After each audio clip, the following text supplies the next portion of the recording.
today we are going to talk about how do you achieve product success using continuous discovery and using shorter loop. Okay, so let's get started. So as you all know, this is an industry and online event, and it is also getting live streamed right now on LinkedIn. You would be, free to share this within your network, and of course, let the product management and also understand more about um, if you have any digital product and you are going to launch it right from the entire process of launching ideation to the launching and going beyond. This is what we would be discussing. So these are the, today this is the agenda. We would be starting with a little bit of introduction about us, and I'll be your host. My name is Sudipta Paul Chaudhary. I'm the co-founder and chief marketing officer and growth officer at Shorter Loop.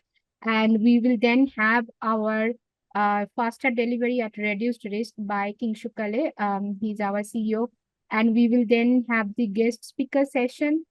We will have from Razorpay Mr. Akhil Sharma, and we will then have you will also have this is the time where you can ask the question, but throughout the session, please feel free to ask questions, and at any point of time, you can use any of these slides and take a screenshot and put it on social media, let your network know.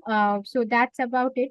I will move to the next one. A little bit introduction about me. I have overall more than 2 decades of experience in marketing globally, performing every bit of marketing and also, working on the branding and the different types of marketing strategies, both locally and globally. Uh, I had worked with different companies, starting from Ericsson, Oracle, Tally, Intuit, OpenLM, HP, EMC, and of course, I had worked in different industries earlier to Shorter Loop, starting from technology, fintech, healthcare, e-commerce, predominantly in the B2B and also in B2C. I had been recipients of many awards between 2021 to 2023 by ET and also by CEO Insights and Paper Content. I did my graduation from BMS College of Engineering in Bangalore, and then I did my MBA, and I also had been to IIM Calcutta, to do my next MBA.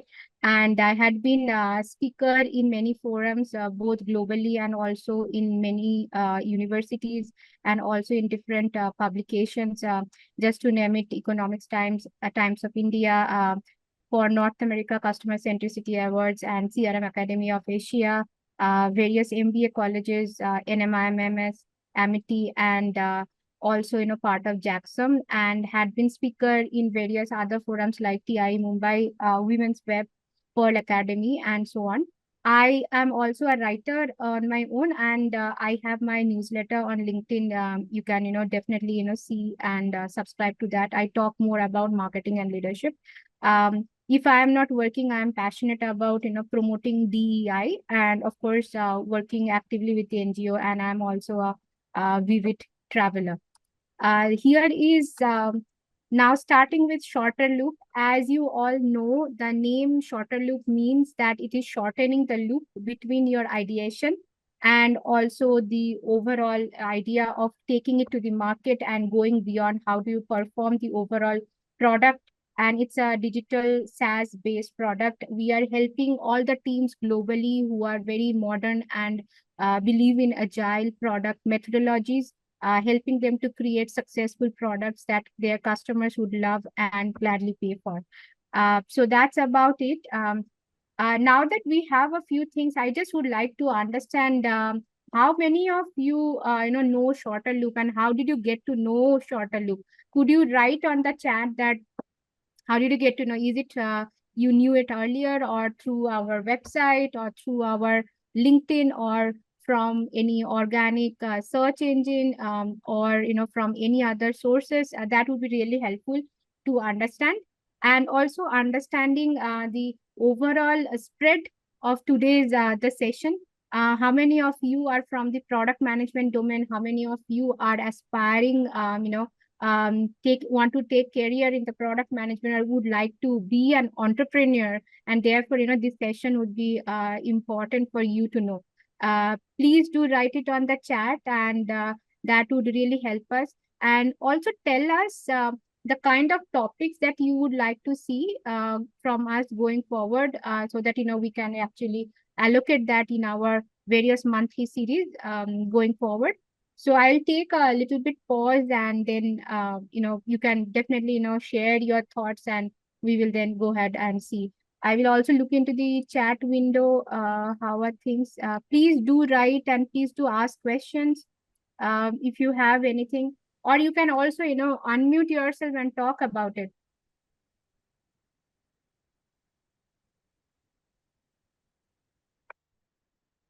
Okay, so I'll take a look a little later. Moving on. So just a little bit introduction about us. Shorter Loop is an end-to-end product management platform. It's a customer-centric and powered by SaaS, continuous discovery, design thinking, and of course, AI. And we work with all the different types of companies, right from enterprises to small and medium, and also the startups. Shorter Loop is one super app for all the product work that you do in one platform. Therefore, it gives you the integrated flow of the product development cycle, and also helps you to keep everything, gathered insights very quickly, also working and collaborating with the team faster, and improving your collaboration by 80%, while also saving your product management cost by 50%.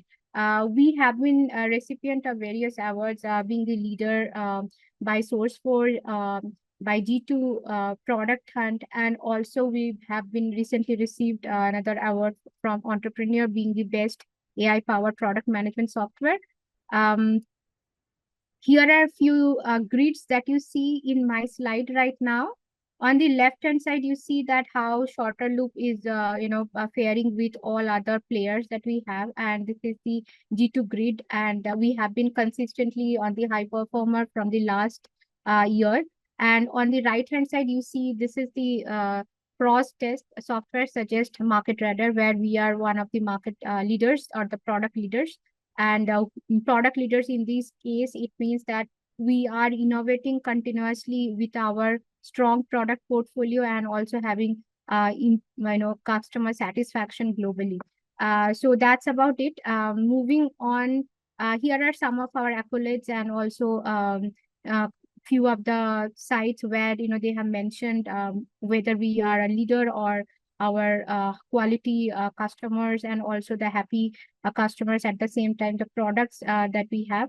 And yes, thank you so much to all our customers, our partners, our employees, for showering the love and the warmth and the continuous support that you have shown to us. And yes, this is one of the analyst platform in New York, which where we have been recently received mentions as well. Here is the award which you have seen that in entrepreneur.com we have been received as the best AI powered product management software, and this is the award that we received recently in 2024. Moving on, here are some of our customers, as you can see, from different types of organizations, from gaming to e-commerce, to edtech, to AI, ML, telecom, already Deskera, True Tickets, that's in UK platform. It's a supply chain and the ticket and the logistics. This is a low code, no code. They are one of our very happiest and very active customers in the Netherlands, and of course, Easy Pay. And here are some other customers. You can see all the different industries, from fintech to edtech to healthcare, to software development, product development industries, and so on and so forth. And also a few of the marketing agencies who are using our platforms, as you see, Restless Marketing and also Veracity, and few are there. So that's about a Shorter Loop. And if this helps you to understand more about us, you can feel free to reach out to us at contact@shorterloop.com. If you would like to take a free, try it for free, we provide 14-day free trial, and this is the link to follow. Any questions so far before I move it to our next session? Okay, moving on then. We'll start with our next session. I will hand it over to Kinshuk Kale. He's the CEO of Shorter Loop, and we are going to actually talk about the main topic of the webinar today, that how you can achieve faster speed and greater success with continuous discovery with Shorter Loop. So I will stop sharing my screen, and Kinshuk, I will go ahead, and please go ahead. Yes.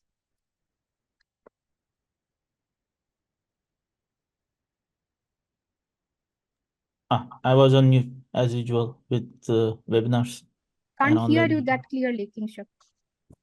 Is this better now? Can you hear me better now? Yeah, Or could you speak little louder? Looks like you are away from speaker. okay, let me see if I can fix that. How about now? Is this any better? No, not really. Okay, then I'll just try to speak very loudly. So can you Sure. hear me now? Is this better? Yeah, this is better. This is better. Yes. But All right. make your volume loud. Yeah, exactly. Yeah. Okay. So hi everybody. My name is Kinshuk Kale. I am the CEO of Shorter Loop. And today I am going to, or I want to talk to you about how you can achieve faster speed in your product delivery while reducing the risk, and how shorter loop can help you with that. But before we get to that, I want to okay. So let me first tell you about myself a little bit. So I'm a software engineer by training. I live in Utrecht. I've been a software engineer for a long time, for 23 years now, and I've been a product manager also for almost or over a decade. Decade. Um, I have been a product and agile coach for 15 years, and I've been a CEO of Shortaloo for about 1.5 years. Uh, while I was working as a product coach and agile coach, I realized that companies spend an enormous amount of time and effort and money on ensuring that the product that they're delivering is a quality product, and that they're delivering it fast, on the deadlines and everything. But not enough attention is paid to whether the product is solving the right problem, whether the product is targeting the right customer. And that's why a lot of newly launched products fail. And this is not just with startups. So I'm not even talking about just startups that fail. I'm talking about big products launched by large established companies that fail because of this. So I want to start by telling you a story. It's a tale of three social media products. So if you look at the social media landscape of 2011, there were two dominant social networks. There was Twitter, which was about short, smart, trending posts, and especially political and news related posts, and also some memes and jokes. But it was mainly for cool kids. That's what Twitter was about. On the other hand, there was Facebook, which was about personal network, friends, families, like childhood alumni, etc., communities, building communities and being in touch with families and friends. So these were two social media networks with very distinct and concrete value proposition. Google wanted a part of this social media pie, so they launched G Plus or Google Plus. Now in 2011, Google Plus had two so-called value proposition. One was, hey, we have enhanced privacy control, which is great, and we support Google ecosystem, which was also pretty good. But other than that, they didn't really have a value proposition for a specific customer or for a specific purpose. So Google tried to be everything to everybody. So this is a feature comparison of Google Plus, Facebook, and Twitter. As you can see, Google had all the features that Facebook had, and it had all the features that Twitter had. So you would think that then everyone would just flock to Google and start using it and be very, very happy, and then Google would dominate the social media market, or at least that was the expectation. So as you see on the left hand side, Google was fastest to reach 10 million users. They reached it like in less than 100 days, or actually in 16 days.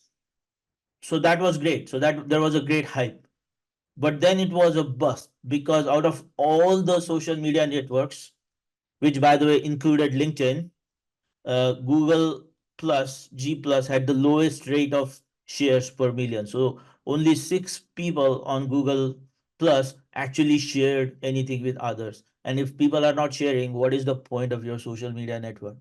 So there was a large amount of user base, but uh, there was very little engagement. So Google's response to that, Google being such a great company run by brilliant people, such an innovative company, their response was, oh, we'll just release more features. So then Google came out with Hangouts for Google Plus, which later then became like its own product. Google came out with communities, collections. It also had live streaming via Hangouts on air, location sharing, etc., etc., etc. So you would think that, oh, more features, so possibly more features, more people would start using Google Plus more frequently. But no, actually the engagement went down, and all this ended up in Google spending $1.6 billion over 8 years, and Google Plus getting shut down in 2019. Why? Because Google failed to consider the biggest risk in product management, which is spending effort and money and time in building features that are not needed by the users. Maybe the users want those features, but they definitely don't need them. Uh, and building a ton of features that without that building a ton of features without like a clear value proposition and clear customer profile in mind leads to schedule delays. It leads to budget overruns. It leads to less customer engagement, not more.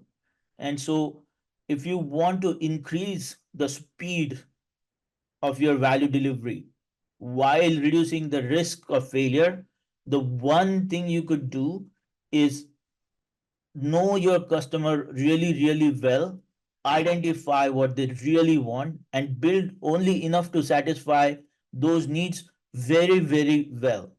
So Google also took some lessons from this.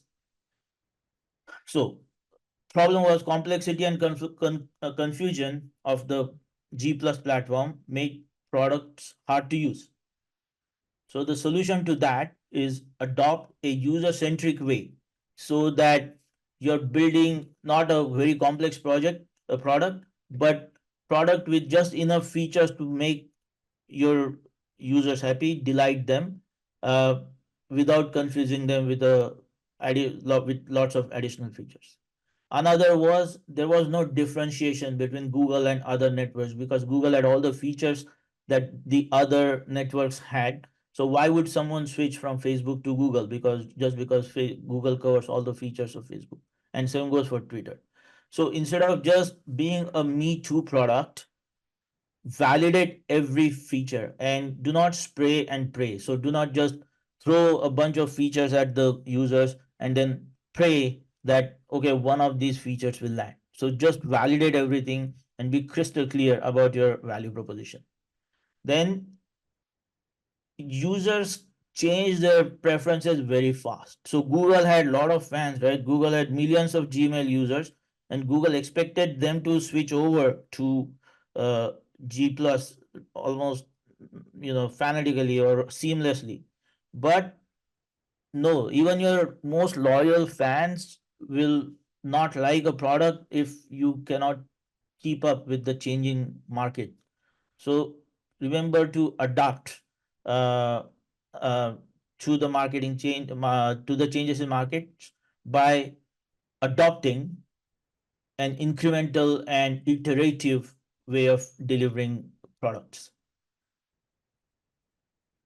So, if you really want to deliver faster while reducing the risks, then the best thing you could do is adopt continuous discovery. What is continuous discovery? Continuous discovery is an approach to product building, which also includes user research, where you deliver products in a small increments in an iterative fashion, and every time you're delivering an increment, you do user research. So user research is an ongoing thing.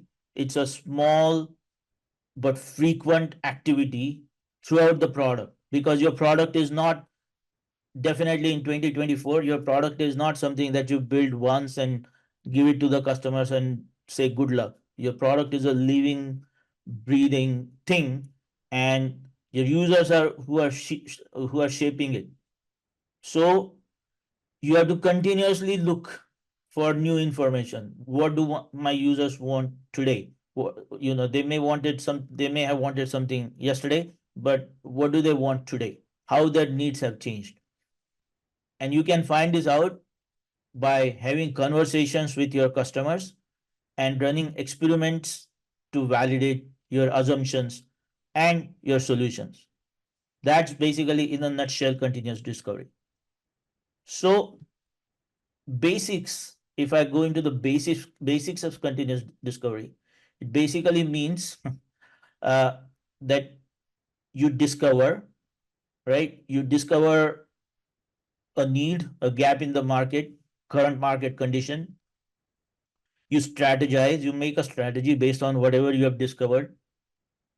Then, based on that strategy, you deliver something to the market. And then, once it is in the market, you actually measure the performance of your product. And then you use that feedback to again do further discovery and further strategy. This is not a circle. You can start at any point and go to any point. But these are the four main things uh, about continuous discovery. This is not a linear progression. It's a circle. So uh, it goes in circles, basically, is what I'm trying to say.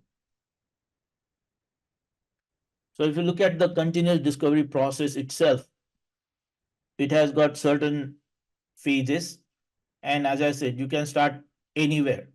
So let's imagine that we're starting here at the strategy phase where we are first trying to strategize. So typically, you would create a roadmap where you figure out what business objectives you want to achieve, say, this quarter, and what else you want to do next quarter, and what business objectives I want to do the quarter after that. And by business objective, I mean something that affects the bottom line of your business. So, for example, improve customer satisfaction by 20%, or reduce churn by 15%, or acquire 2,000 new customers, what have you. Those sort of business objectives. Once you have those objectives in mind, based on that, you will try to discover some opportunities in the market.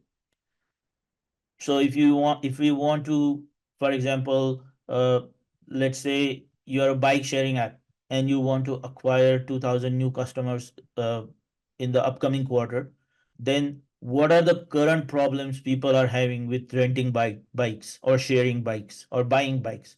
So let's try to discover those opportunities. Where will these discoveries come from? They come from your customer research, which is you proactively go out and talk to customer, run some surveys, get some information, and come up with some opportunities. And the other source is your customer feedback, which is your existing customers who will reach out to you and then tell you what where your product sucks or where your product is doing great, and accordingly you will figure out where the opportunities for improvement or doubling down lie. Then based on these sort of discoveries, you will try to ideate some solutions. You will ideate many solutions. So for example, if we want to share bikes, what can we do? Can we build an app? Can we build a website? Can we have people, in the high traffic location holding bikes and offering them to customers? There are many solutions. So you will ideate a universe of solutions, and then by doing some experiments to figure out which ones work the best, you will narrow it down to one or two concrete solutions. And then once you have that, then you will build those solutions, you will release them, which is the deliver phase. And once you have released, you will measure the outcomes. Okay, so we built this app for bike sharing and we were expecting to get 20% more users every month. Are we doing that? If yes, that's great. Let's double down on the app. But if not, then let's think about maybe we need to pivot or maybe we need to do something else. So when it comes to continuous discovery, there is strategize, there's discover, there's deliver, and there's learn. So now let's see how you can do all of this in short loop. And I'm going to take roadmap planning as the starting point. This is not a full-fledged demo, so to speak, of short loop. This is I'm highlighting the key features of short loop that help you master this whole process of continuous discovery and iterative and incremental product delivery. So the first tool that you will be using in short loop is the roadmap planning. So the cool thing about our roadmap, I'm very excited about this. I insisted on doing it this way based on my experience as a guy who hates roadmaps. Uh, so I'm excited to showcase it. Uh, so one thing we do is our roadmaps are objective based. So this is not a Gantt chart. This is not a, like a timeline based roadmap, which is usually just wishful thinking and lies, a combination of them.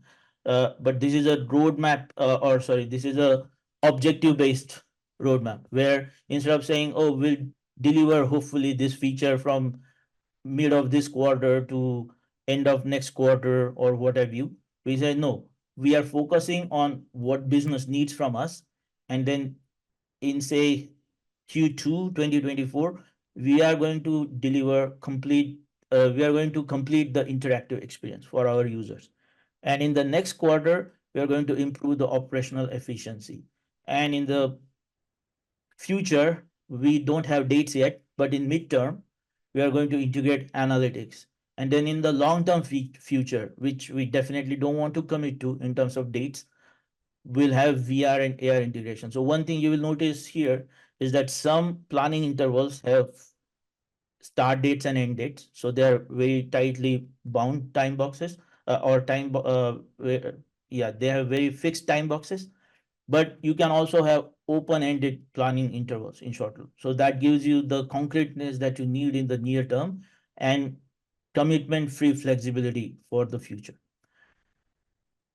Also, because you can plan then features and epics and whatnot in your objectives, you can talk to, you can stick to the level where your audience is. So for example, if you're talking to your customers and your stakeholders, your top management as a product team, you probably just want to tell them about the objectives that you're going to achieve because that's what they're interested in. But if you are discussing amongst yourself or if you are talking to the engineering team, then you need to give them some concrete information like, okay, in this quarter, we are going to deliver these three features because we need to complete the interactive experience. So depending on who your audience is, you can switch to the correct level and have the discussion at their level. Also, you can have swim lanes in shorter loop. So for example, there might be some features related to food interaction. So there is that. There might be something related to virtual reality. So then there will be another swim lane and so on and so forth. And finally,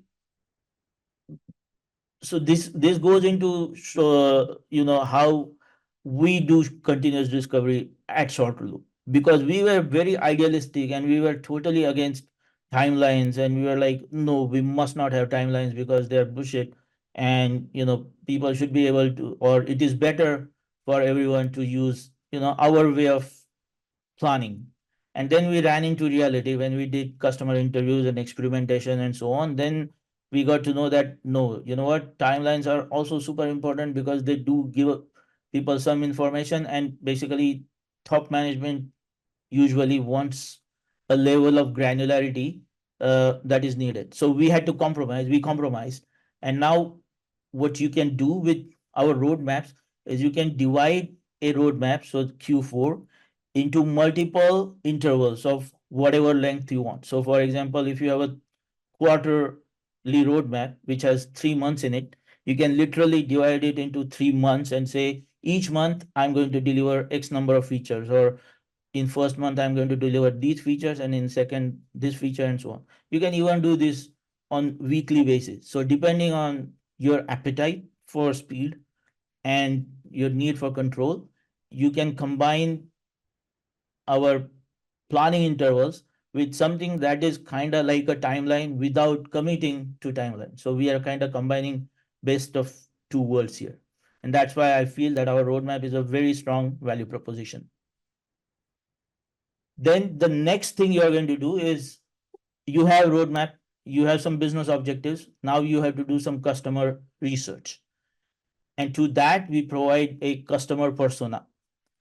In this customer persona, you can create an intimate portrait of your customer. You can have their biography, you can have some demographic information, you can have some quotes from them to make it very, very real. But most importantly, you have your goals, which is what is your customer trying to accomplish, their jobs to be done, the gains, which is what do the customers enjoy about whatever that they are trying to accomplish, and their pains, which are the most important, which is what are the biggest problems and stumbling blocks in our customers' way when they're trying to accomplish their goals. And as a team, as a product team, this is where you need to address most of your efforts. If you can solve people's pains uh, in a very elegant and efficient manner, people will be more than happy to give you the money that you want from them. But of course, some of these might be assumptions, and so you need to validate them. We saw how important experimentation is. And so in shorter loop, you can also create experiments on these canvases like persona and other canvases. So you can run an experiment, you can have like a budget for your experiment, you can have a timeline for your experiment, because experiments have to be time boxed. We don't have infinite time to run them. You can have some steps, you can have some success criteria, and so on. This is the first version of experiment. In the new version, we'll also come out with AI enabled experiments, where AI will actually suggest what experiment to run, what methodology to use, what sample size to pick based on your target market size, and so on. But that is all, it's coming. Now, once you have your persona, you want to build your value proposition, which is, in your persona, you figured out what your customers' gains and pains were. And then in value proposition, you are going to figure out, okay, so how can we improve the gains that the customer is having? And how can we reduce or completely eliminate the pains that the customer is facing? This is where you ideate with your teams. You sit down and you think, and you figure out, okay, if customer has pain of being overwhelmed by abundance of conflicting information, then maybe we can do something to give them very concrete uh, information, maybe via app, or maybe via some tutorial or coaching or whatever. And this is where our AI also comes in handy, because with our AI model, which we have specifically trained for product management, you can actually generate, or AI can recommend you some of the ideas in which you can relieve customers' pains or improve customers' gains. Then, the other place, as I explained earlier, where you can find the opportunities is from customer feedback. So far, we are doing customer research because we are trying going out to customer and doing our own research. But the other way is to invite customers to give you feedback. This really works well because when you reach out to the customers, they might not always have time to talk to you or answer your survey or questions. But if you make customers available a portal, which is what our idea manager is, and tell them, hey, this is for you to use whenever you have some idea, whenever you run into some problem with our product and you feel that it should be done in a better way, just suggest it to us as an idea. And this will definitely increase your engagement with customers because customers are more than willing to give you all kind of ideas in their own time. So do that. But then you might run into another problem, which is you get hundreds of ideas, or in some of our customer cases, thousands of ideas. And then as a product team, you have to basically sit and try to analyze, process, synthesize, those ideas. And that's where our AI comes in handy because with our AI, you can categorize all these hundreds of ideas into some concrete themes that are kind of similar to each other based on the ideas. And then, with the help of our AI, you can look at different ideas in each theme and you can actually summarize them to figure out, okay, I don't need to read all the 50 ideas in this particular theme. I can read the summary and it will tell me exactly what the people are looking for.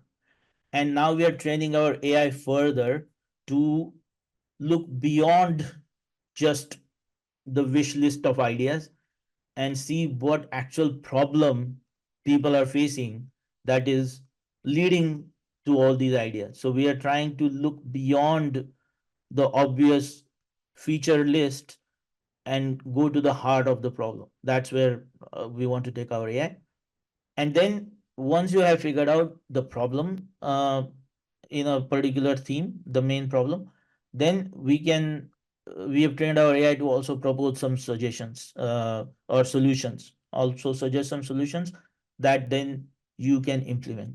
And then these suggestions can be converted into uh, feedback items. Sorry, these feedback suggestions or these solution suggestions can be turned into work items like your user stories and features and epic, and we'll see that later. Now, the next step in this continuous discovery process is figure out our strategy. So one way to create a good winning strategy is to tie your solutions to your value proposition. So we have our impact map, which if you don't know what impact maps are, I will cover it very, very quickly. So impact maps usually start with a business objective, which you created in your roadmap. And in order to achieve that business objective, so here the business objective is increase the CSAT of health conscious individual by 15%. Okay, so if we want to do that, who is the customer persona or actor that we need to influence or have an impact on in order to achieve our business objective? In this case, it is very obvious. It is again the health conscious individual because that's our business objective. And if this is what we are going to have, then what sort of impact do we need to make on them? Thank goodness, luckily, we already did this work because we figured out what our value proposition for health conscious individual is. That's basically the impact that you want to make on them. So once you have that impact, so you have done all this work until now with your team. Now in the impact map, the next thing you are going to do is then figure out what sort of solutions do we need to build for health conscious individual in order for them to have this sort of impact, which is we want to provide them with personalized plans. And then that solution can be delivered in many ways, right? You can have customizable fitness routines, blah blah, everything else. But not all solutions are going to be used because you are going to run some experiments on them, as we saw earlier. and you are going to narrow it down to one or two. And then based on that particular solution, you are going to build or develop your feature list. And this is how your value proposition will turn into a product backlog. And then once you have all this, you can definitely convert that solution again uh, into a work item like everywhere else. So basically, you took your business objective, you developed a persona, you developed a value proposition or impact, and then you turned it into a backlog. So now your backlog is not just a wish list from a CEO or some request from a customer who hardly ever uses your product, but it is based on realities grounded in your business needs. This is one way to do it, but I'm going to give you a sneak peek of something else that we have been working on, which is an objective opportunity solution map. So this is something that I'm really excited about, and this is going to be super helpful to our customers, because here you can get a complete overview of what business objective we want to achieve, what opportunities are there that we need to address or that we need to capture. For each opportunity, what kind of solutions can we offer to our customers? And then how are the experiments for those solutions going? Are these solutions on the way of being completely proven, or are we on the wrong track and a lot of things are not being proven, etc., etc.? And so by the end of this process, by the time you're done with all the experiments and you have narrowed this solution down to maybe one or two solutions, you are 100%, no, you're 95% confident, because that's the normal confidence interval of experimentation. You can be 95% sure that your solution is going to work in the market. Additionally, you can also see all your key results. So this particular view also doubles as your OKR, objective and key results view. So what this achieves, it keeps the team focused on the specific outcomes. They are not constantly distracted by a bunch of things. They can focus on, let's uh, achieve the business objectives or the outcomes we need to achieve for the business. It also helps identify the key opportunities, uh, and it links everything. It links solutions, backlog, experiment, objective, opportunities. Everything is linked together. So your product requirements have a coherent basis in reality. So this is coming soon, and I'm like really excited about this. Also, you can do all different kinds of prioritization, because as I said, right, when you have many opportunities, not all opportunities are equal. So you have to figure out which opportunity has a large spread, as in, is only one person facing this problem, or are there like a million people facing this problem? And then what is the impact? uh, is this problem, is solving this problem worth someone $1 million, even though it is just one person? Or is this problem, is solving this problem worth $1,000 to 10 people? Something like that. So spread and impact will tell you which opportunities are the best one to like deliver maximum value. And as far as solutions go, you can use all kinds of different value prioritization models for that, like RISE, WSJF, value versus effort, or Moscow or Kano, etc. We are going to try to support RISE, WSJF, and value versus effort in the beginning. If you want something else, write down right now in the chat and let us know, so that feedback will be useful. uh, and also with uh, our prioritization matrix. So it when you're estimating something in order to prioritize different things, it is really important that your prioritization is relative, because that's what or your estimations are relative, because that's what prioritization is about. You are trying to measure relative value of one thing versus the other thing. So we have provided this drag and drop matrix where you can settle on the value of one feature or epic, one work item, basically to say that okay, this has a value of 60 points. So then what is the value of this other feature? Is it much more than that? Is it slightly more than that? Is it the same? Is it much less than that? And so on. So what this does it is eliminates all the politics or all the long, very long discussions that normally happen when it comes to prioritization and deciding values and something of something. You can quickly sit in a group, do relative estimates of value and effort, and then you can come up with a score that you can use to prioritization. Now, once you have come up with your strategy and you have decided on your product backlog, you need a place to manage that backlog. We achieve that by providing three levels of backlog hierarchy.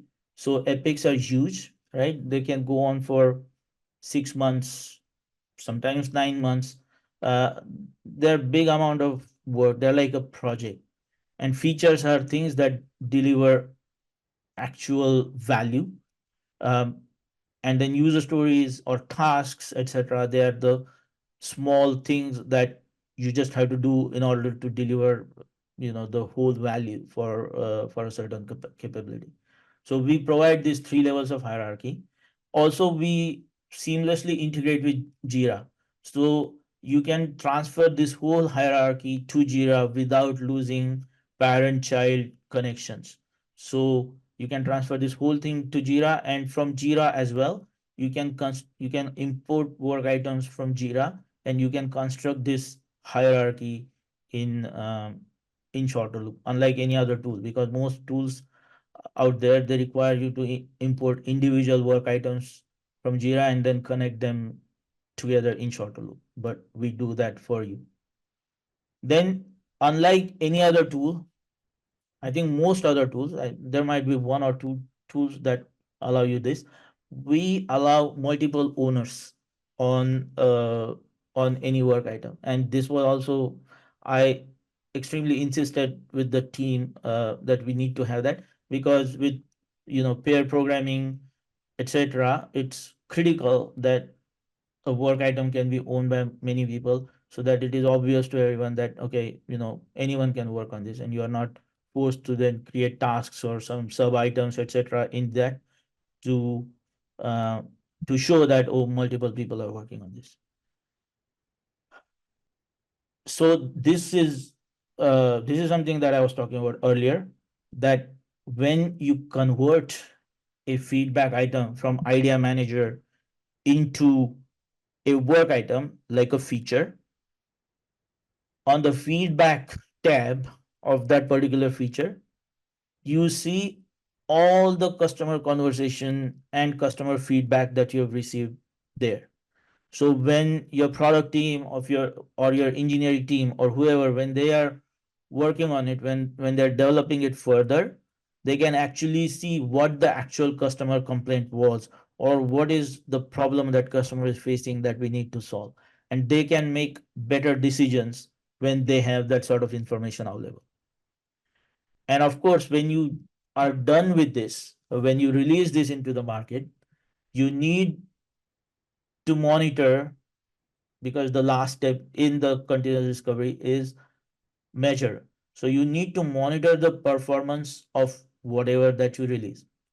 So, for example, if we implemented adaptive streaming, uh, so then what has happened to the number of streams per month? Has it gone down? Has it gone up? We need to monitor that. And then based on the results, we may have to improve this feature further, or stop work on this, totally cut our losses and go do something else. But this monitoring, this measuring of what happened after the release, that is the critical aspect of product management that a lot of product teams today are missing out on. And with the help of shorter loop, they can actually start doing that very easily. Now, this is another thing that we are working on. This is coming soon. Soon you will be able to create release plans in shorter loop. So you can create a release with work items in it, with a start date and an end date, with some business objectives, etc. You can create checklists for your release, so that there can be an action plan, there can be a communication plan, etc. for your release. And you will be also, which I haven't shown here, oops, but oops, you will also be able to generate your release notes automatically with the help of AI. That is also coming soon.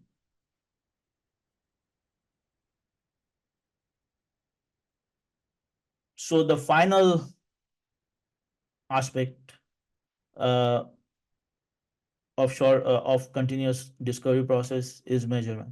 So I already explained how you can collect metrics from your business systems and show them on a particular work item. You can also do the same on a dashboard like this, where all your metrics will reside and you can see all of them together. And to connect your business systems easily to shorter loop, we provide you with a API and a webhook that you can um, you can send data to in real time, and all that data will be processed, captured, and displayed, visualized in our dashboard. So that's about analytics. Now, all the teams, especially with the advent of remote working, teams need some kind of a collaborative space where they can work.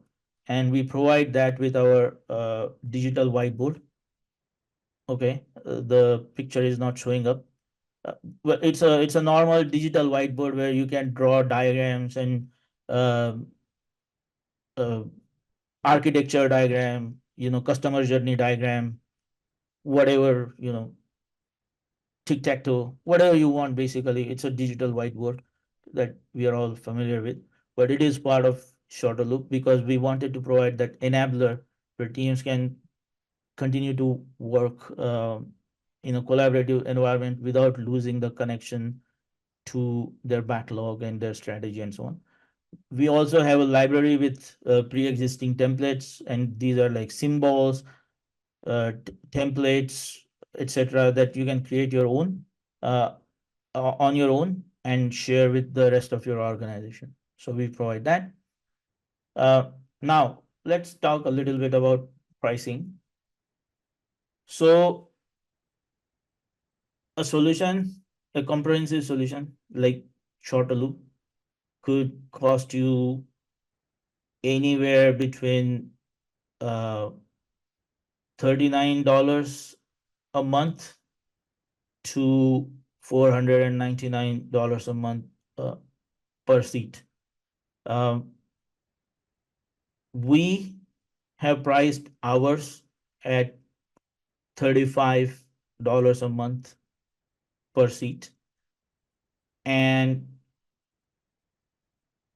in the month of May, we are going to have a discount. Uh, so if you sign up for a trial and if you end up becoming a customer of Shortloop in the month of May, you will get a discount coupon and you can use that to get a 30% discount on your annual subscription.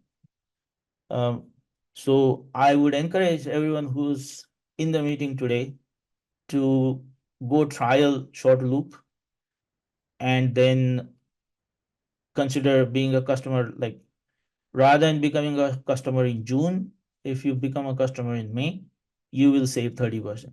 So that is something for you to consider. Uh, yeah, that's my time. Thank you, everybody. Thanks, Kinshuk.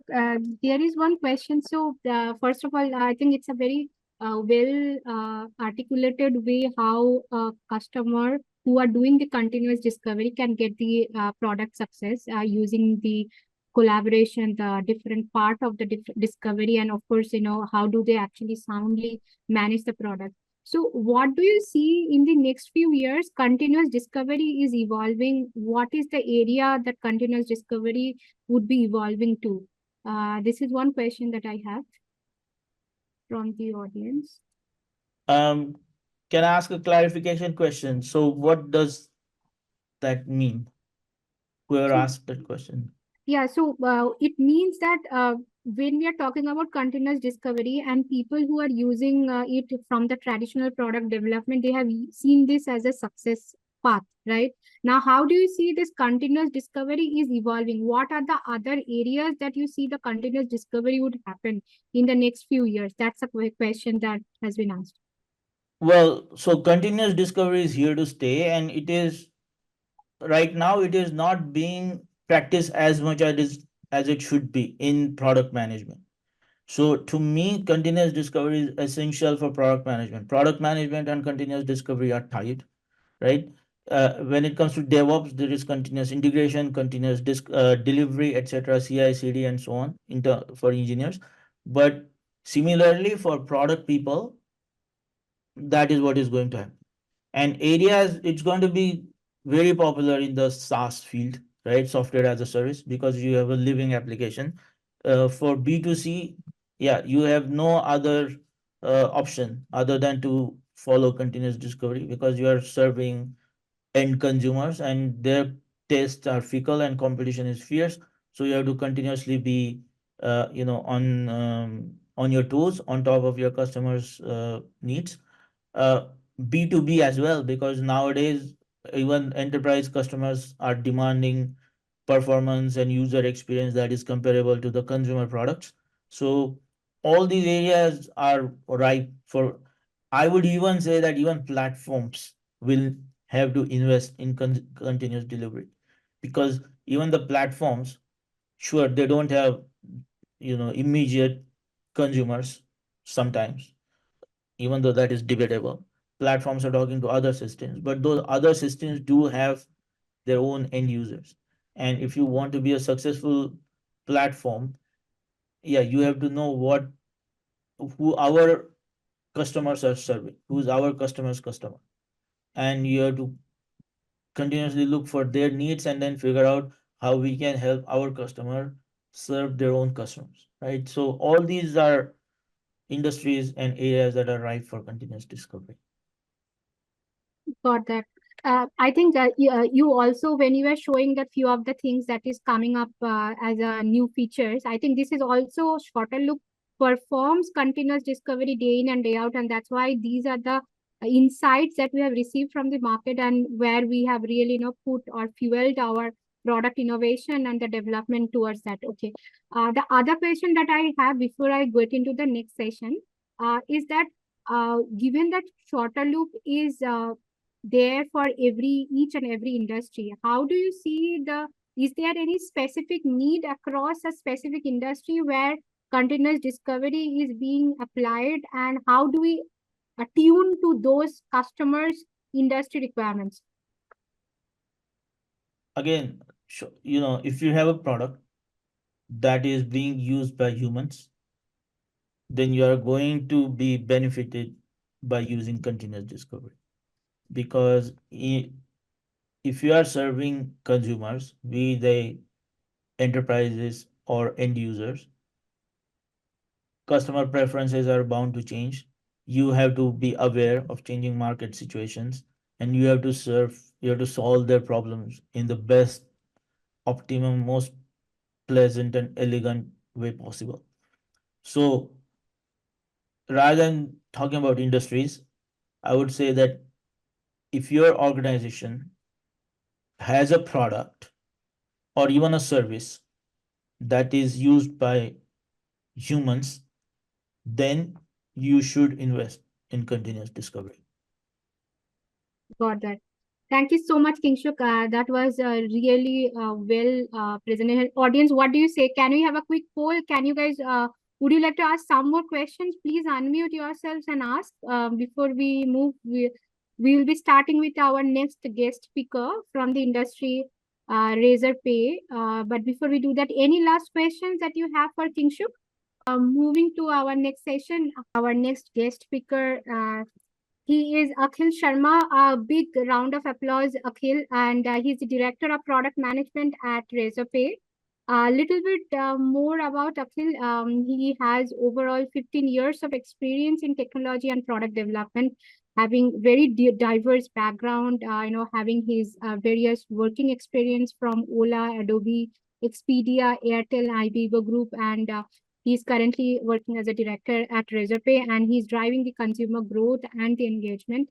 A few of his accomplishments: he has been a guest lecturer at IIM Bangalore, ISB Hyderabad, IIT Hyderabad, and GIMS Delhi.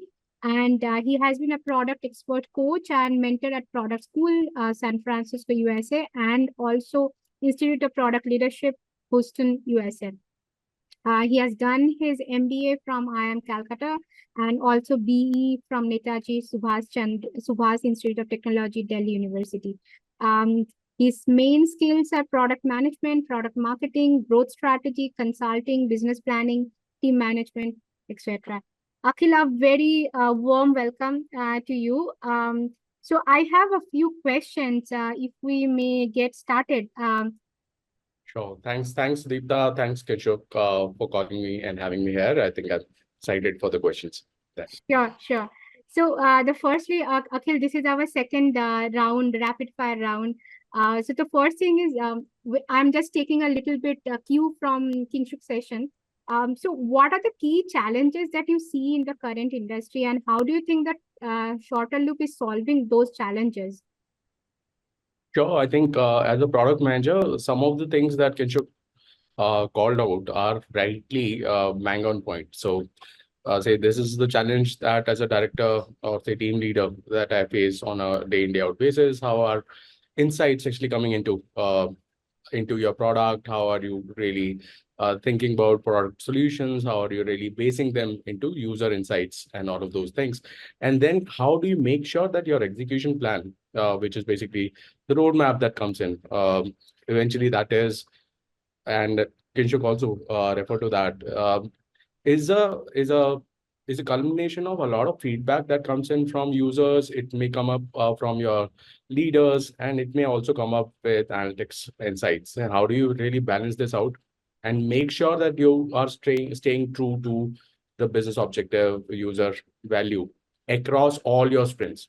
So I think features such as sprint management, release management, linking them back to the objectives, all of those things I think are very, very relevant challenges, both in the B2B SaaS space as well as in the consumer space. So I think that's where Shorter Loop can really solve a lot of the product management pain points.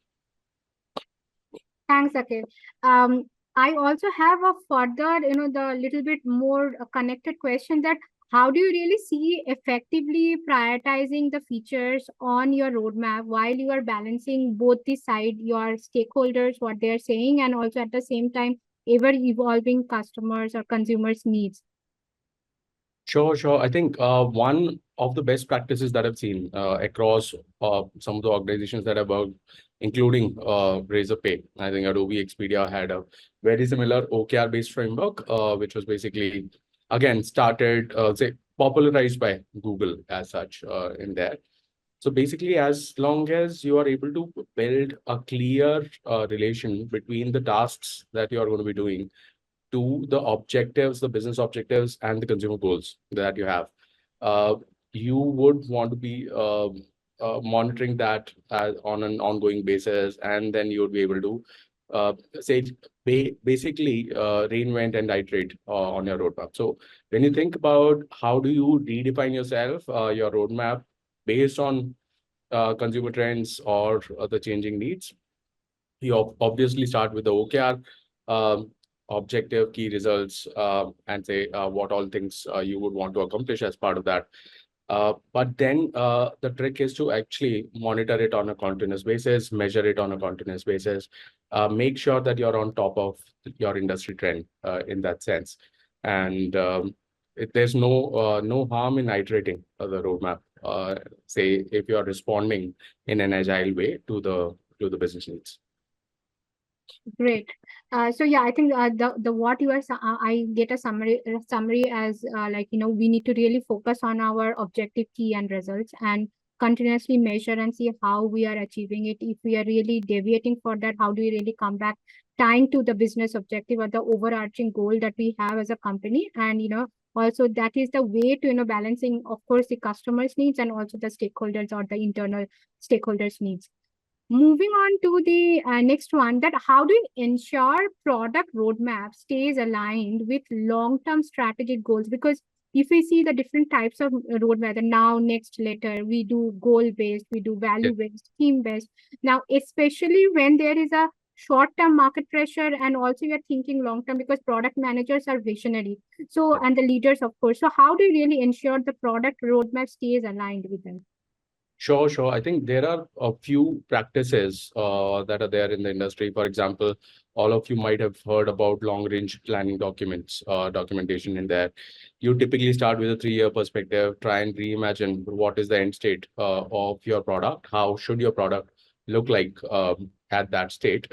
Of course, works as the starting point for your product vision, the kind of features that you would want to develop. I'm assuming Shorter Loop would have gone through a very, very similar journey in that sense.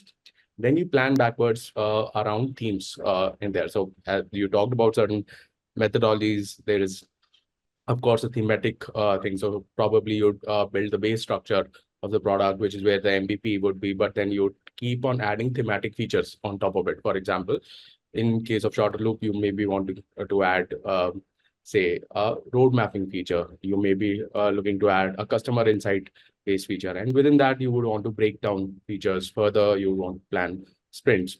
So it starts with long range planning for me. Then it boils down to quarterly roadmap reviews for us. So wherein we have the option to iterate based on the understanding of the industry at that point and say any business dynamics that may be at play. And at the same time, you are also monitoring the impact of the features that you've just rolled out. So that is the continuous discovery, continuous iterations on your product. And based on that, you actually determine the next step on that particular theme as well. So based on that, you actually make sure that you're always relevant. You have the product market fit, and you're not just leading with one of the first expectations that were set in there based on what you initially understood about the user. In that. Got it.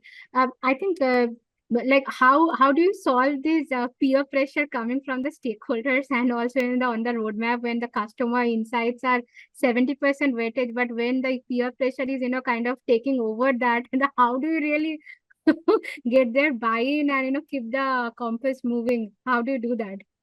Agree. I think that's one of the most difficult jobs of a product manager, and that's why I think if all of it was science, I am assuming there would be definitive rules of managing things, and then of course our jobs would be automated from that perspective. I'm assuming Shorter Loop is trying to do that. Hopefully not in near term. But I think No, not we are not. Decision making stays purely with the product. We are just enabling with the some of the productive features so that you work faster and of course your team more collaborative. Agree. Yeah. I think the key for me when it comes to stakeholder management alignment is to basically be transparent in terms of communication, in terms of where certain features are, how the ideas that are generated within the room of peers or stakeholders, how are they going to be impacting our objectives, key results, and maybe you approach that conversation with a very, very open mind. If there are ideas that you need to assimilate with and that are aligning with your objectives and key results, you should welcome such ideas. The whole point with stakeholder alignment is you're transparently communicating what is the value that you see from the idea that is coming in. Second would be, say, once you have aligned on that, say, how are you aligning them with respect to an expected outcome? And say that actually includes what as well as when, may not include how in that sense at that point. So when you are able to do that, I think most of the stakeholders who come across as pushy at times would also align with you, because there is a common business objective that you guys are solving together. You folks are solving together for the team. So mostly it boils down to really aligning from that perspective first, rather than say saying no directly. I remember one of the anecdotes from one of my managers who was from Google earlier, and Mhm. said, say the main job of a product manager is to say no. But say the devil is in the details. It really depends upon how you say no, in that sense, or how you assimilate all of those things. Right, and this is AI cannot really say no. so, Yes, so both you has can to never say coexist. no as a no as such. As a no, right?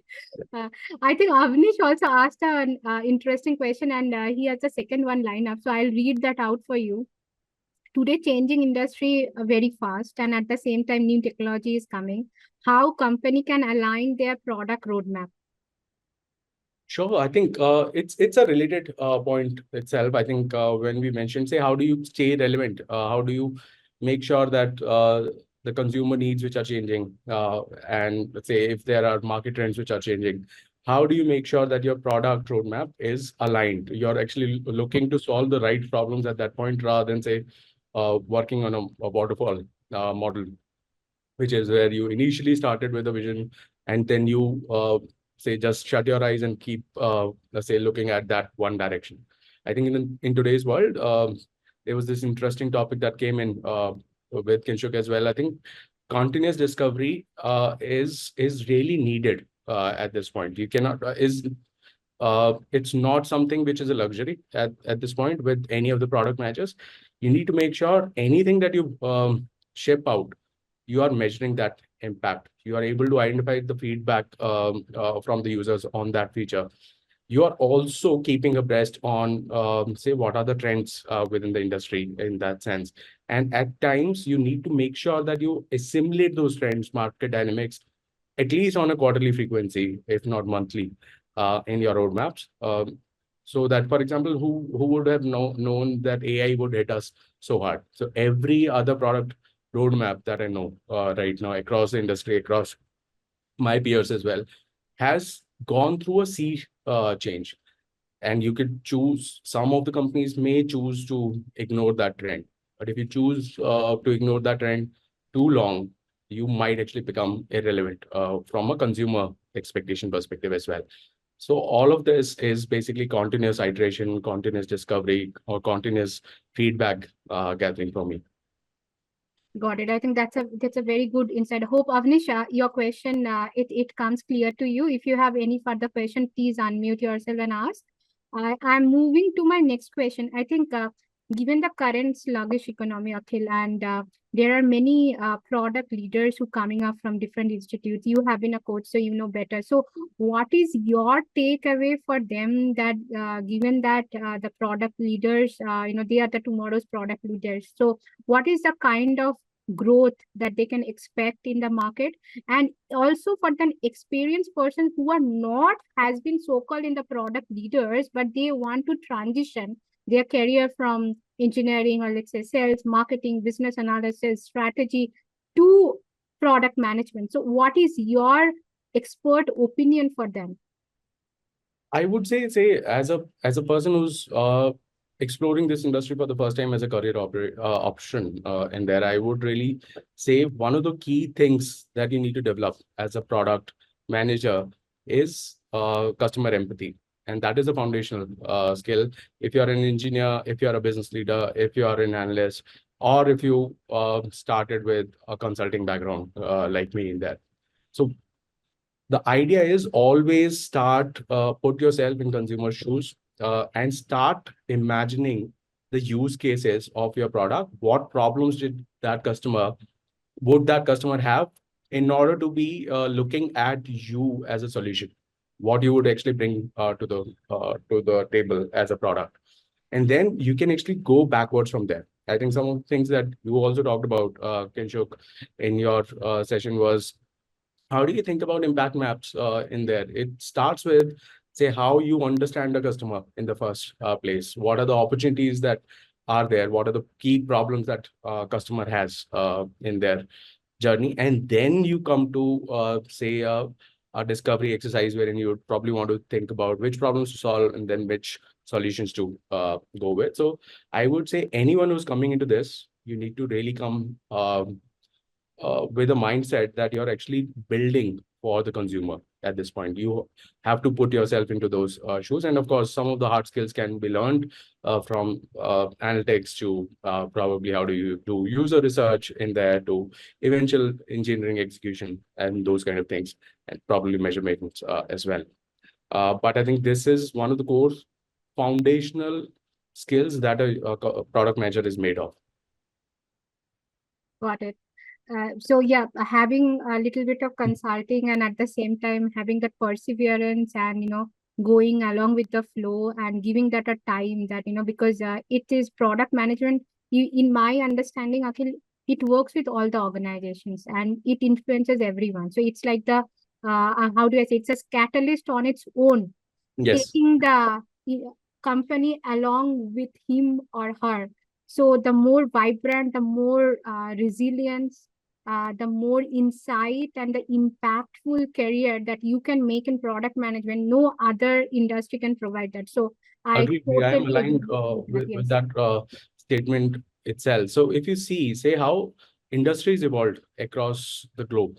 Say they started with a marketing thought process. Marketing again is very well entrenched in the product mindset itself, because you start with that thought process: which users are you targeting, what are the problems again. uh, so if you see the evolution of industry overall, the companies that have succeeded today, they have evolved from their earlier avatars uh, to a product based company now. Say, and almost all, I would say any company that you know of right now is a product company in its true form. And till that statement is true, I think product management as a career would stay relevant. You would need that say core skill set to really think about consumers deeply and then be able to really position your products from that perspective. So product management, I don't think is going anywhere. In effect, I think as you think about startups, or even if you think about larger companies transforming themselves, think about Reliance, for example. It really transformed from an ops company to say a geo, which is more consumer centric, more product centric that way. So I would say future from that economy perspective is for belongs to the product companies. And if there are product companies, product management is the core skill that they would need. definitely. Thank you so much. I think that really helps the audience to understand. And also, guys, something about the lucrative salaries. Product management is also one of the places to be top-notch places to be. Yeah. Okay. So moving on the next question.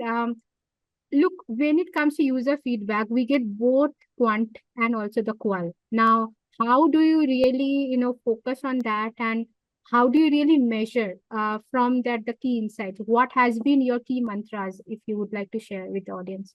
Agree. I think it's about developing a holistic perspective about your products in there. And at times, people who are too entrenched in data, they can actually get misled by data in that sense.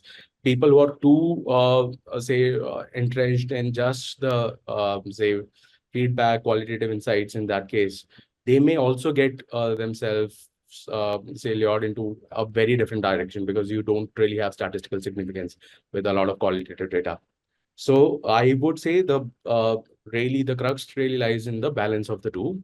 If you really want to build holistic perspective about a user's profile, the problem that they are really facing, always balance your qualitative perspective with your quantitative data.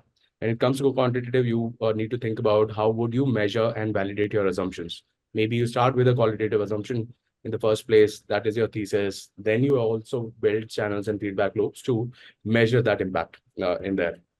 In some of the cases, for example, if your product is much more say widespread, or say has that scale, you could actually also start with quantitative data in its first place itself. For example, you are managing a funnel, a conversion funnel or a checkout flow, you would be able to see that there are certain steps where the drop-offs are really happening.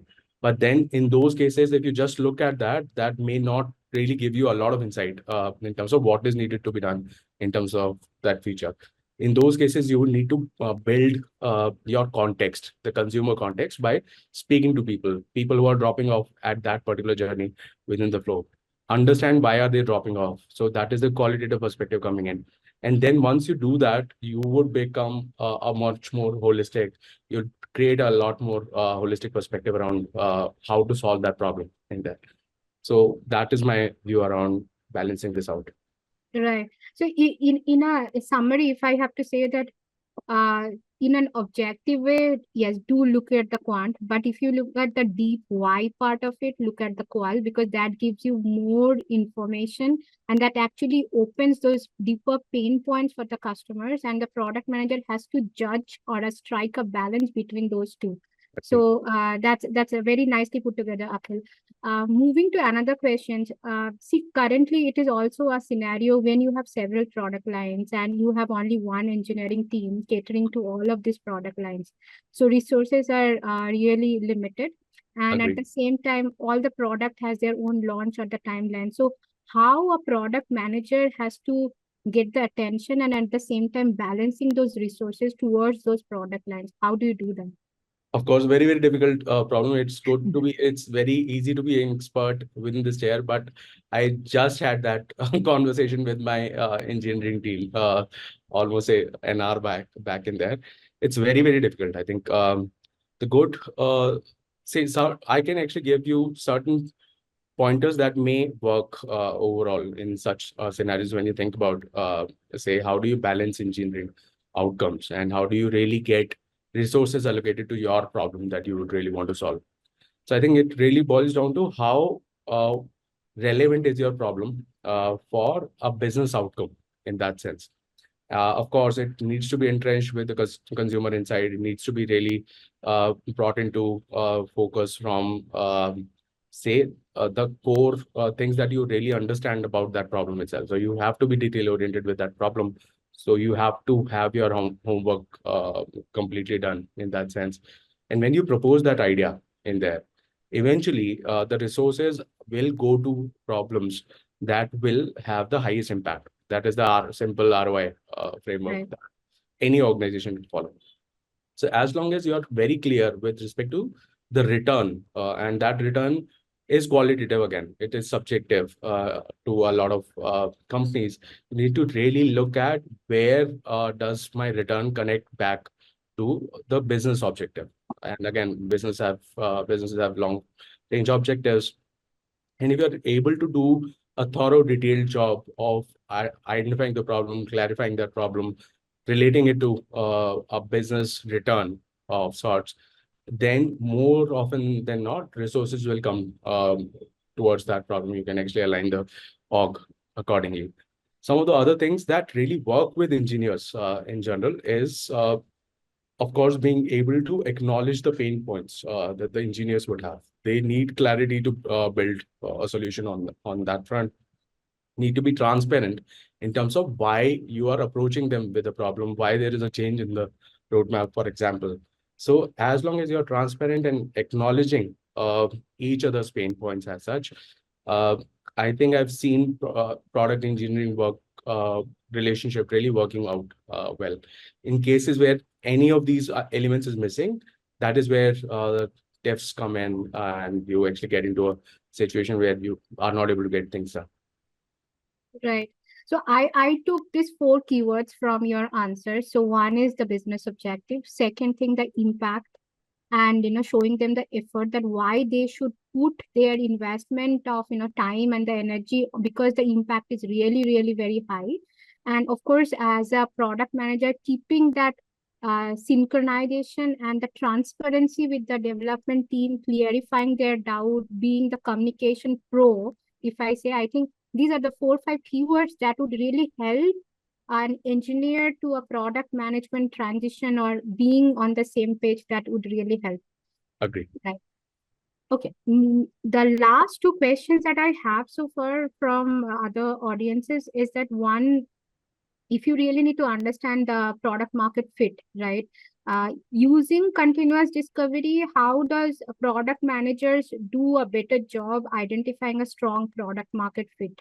Given this current, technology where it is evolving, and I know Avinish also said that. So how do you see that? I think this is a question that I've answered in various forms earlier as well. But yeah, so when you think about a product feature, you always start with a thesis. Eventually, anything that you put forth in front of a user is a thesis that you had. You have a particular understanding why certain things might work or might not work for a user. You want to test this out.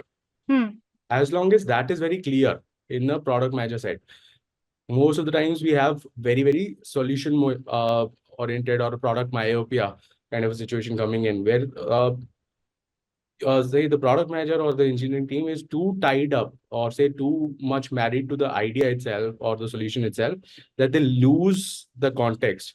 Eventually you're actually taking a bet, you are actually proposing a particular offering to a user, and user has the discretion to accept or reject that. As long as you are doing that and you have that mindset, then all of your roadmap is a set of thesis that you are actually looking at, testing out, and validating it. So when you think about continuous discovery, continuous exploration on your roadmap, it actually boils down to identifying your initial thesis, of course, intervention data, insight that you have around consumers, but also about testing and getting feedback on a continuous level when you launch those features, when you do your user research, for example, when you allow your users to share feedback on the features that you've just launched. And then it doesn't stop at that itself. You need to assimilate again that information into the roadmap, which means your thesis v 2.0 is going to be better than thesis 1.0 in there. And then you continuously improve your thesis, entrench it in terms of user behavior and feedback itself. Eventually, you would stay relevant if you are able to assimilate the feedback on a continuous basis. I couldn't agree more. Yeah, exactly. Like you need to be close to the market, need to have a very active ear to listen continuously and everything that you do an A/B testing so that you really understand the actual insights from your customer and then build incrementally the next better version of your product. I totally agree. The last question coming up. So, what do you think that will you recommend shorter loop and why so in your network? Sure, I would say Shorter Loop is one such company, and I've interacted with you on some of the occasions I've seen the product in there. I think the best thing as a product manager that I appreciate within this is, say you have very strong insight into a product manager's day-to-day journey. What pain points do they have in there? And all the solutions are targeted towards solving those problems in that sense. So I think it's a strong bunch of people who have that insight about a product managers, who have a insight, a peek into a product manager's mind. And because of that, the product is very relevant to anyone who's looking to use it as a product manager. I think you folks are very agile. There's a startup spirit which is coming in with Shorter Loop, which means ki you are continuously willing to test your own assumptions, and you are able to also build and customize your products if required for those occasions. I think these would be two major things that actually tell me a partnership with Shorter Loop can be something which is worth exploring, which is something that can really add wonders to how you execute on your product visions in your organization in that. Thanks, guys. Stay with us for our next session, upcoming session. And yes, if you would like to hear on some other topic, some pressing topic, whisper us to me, and I'll let this reach out to the right person. Thanks, guys. Thanks again. Thanks, Akhil. Thanks, Kinshuk. Thanks, everyone. Take care, guys. Bye, Bye. everyone. Thank you.